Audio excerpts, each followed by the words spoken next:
Has the era of military superpower has finally come to an end, or are we just entering the new era of warfare? For decades, military strength was measured in terms of the number of tanks, fighter jets, warships, and soldiers a nation possessed. The assumption was that the larger and better equipped military would almost certainly prevail. However, the wars of the 21st century have challenged that belief. The Russia-Ukraine war has demonstrated how modern technology can erode traditional military advantages. Despite Russia's vast arsenal and numerical superiority, inexpensive drones, precision-guided artillery, satellite intelligence, and electronic warfare have repeatedly disrupted large-scale offensives. Commercial drones costing only a few $1,000s have located and destroyed tanks worth millions.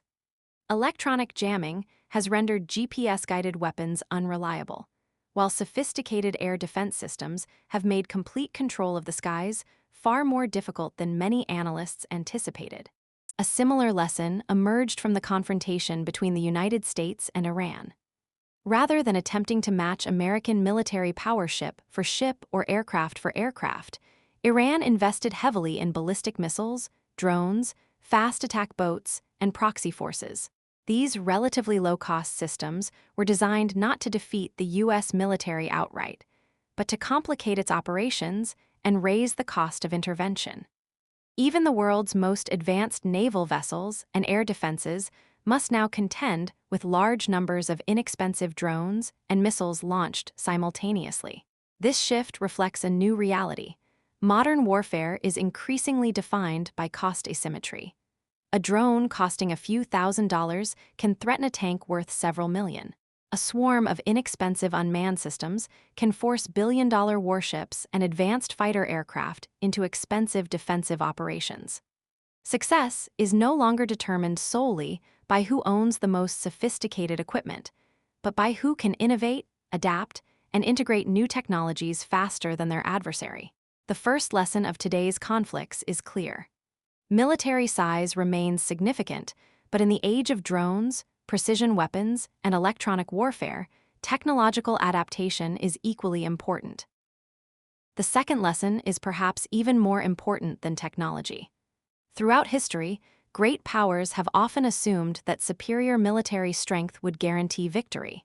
Yet, again and again, they have discovered that defeating an army is far easier than breaking a nation's will to fight. Ukraine has become a striking example of this reality. When Russia launched its full-scale invasion in 2022, many analysts expected Kyiv to fall within days. Instead, Ukraine mobilized its military, civilian volunteers, and national identity into a determined resistance. Despite facing a much larger military, Ukrainians continued to fight, adapting to changing battlefield conditions and sustaining the war through political unity and public resolve. Military strength alone proved insufficient against a population, convinced that its survival as a nation was at stake. A similar lesson can be drawn from Iran's approach to conflict.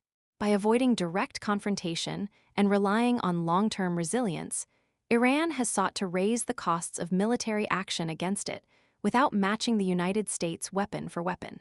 History reinforces this pattern.